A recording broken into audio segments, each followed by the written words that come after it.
17 বছর পর টি-20 বিশ্বকাপের সুপার 8-এ উঠেছিল বাংলাদেশ। তাদের সামনে সেমিফাইনালে ওঠার ভালো সুযোগ ছিল, কিন্তু আদৌ তাদের সেই ইচ্ছা ছিল কিনা ক্রিকেটারদের খেলার ধরন দেখে বরং সেই প্রশ্ন উঠেছে। আজ আফগানিস্তানের বিপক্ষে নাজমুল হোসেন শান্তদের 115 রান তাড়া করতে হতো 12.1 ওভারে, কিন্তু অধিনায়ক শান্ত জানালেন ধীরে সুস্থে ম্যাচটি শুরু করার কথা। এরপর কি হয়েছে তা তো সবারই জানা কথা। টাইগারদের এমন হারের পরও জলজল করছে রিশাদ হোসেনের বিশ্ব রেকর্ড। প্রথমবারের মতো টি-20 বিশ্বকাপ খেলার সুযোগ পেয়ে সেটি দারুণভাবে রাঙিয়েছেন বাংলাদেশের এই অমূল্য ধন। একজন লেগ স্পিনারের জন্য তাদের চাতক পাখির মতো অপেক্ষা ঘুচেছে, বেশি দিন হয়নি।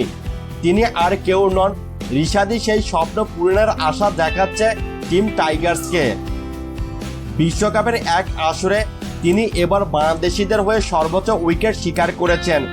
রিশাদ যখন এমন কীর্তি গড়েছেন সেই সময় বিদায় নিশ্চিত হয়ে গেছে লাল সবুজের প্রতিনিধিদের। সেমিতে ওঠার লক্ষ্য নিয়ে আফগানদের বিপক্ষে সেন্ট ভিনসেন্টে খেলতে নেমেছিলেন রিশাদ তাসকিন আহমেদরা। স্লো পিচে বড় পুঁজি গড়া কতটা কঠিন সেটি আগে জানা ছিল, তবুও রশিদ খানের দলকে অল্পতে আটকে রাখার অবশ্য কৃতিত্ব প্রাপ্য রিশাদের। 4 ওভারে 26 রান খরচায় তিনি ম্যাচটিতে 3 উইকেট নিয়েছেন।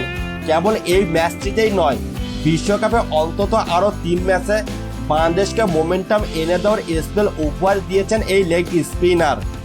টি-20 বিশ্বকাপে চলমান নবম আসরে সব মিলিয়ে 7 ম্যাচে 25 ওভার বল করেছেন রিশাদ, যেখানে 21 বছর বয়সী এই স্পিন অলরাউন্ডার 7.67 ইকোনমি রেটে 14 উইকেট শিকার করেছেন, যা কোনো বাংলাদেশি বোলার হিসেবে বিশ্বকাপের এক আসরের সর্বোচ্চ উইকেটের কৃতি।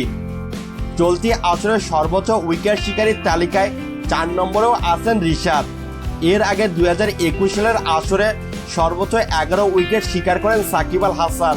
2024 আসরে তার সমান 11টি উইকেট নিয়েছেন তানজিম হাসান সাকিবও।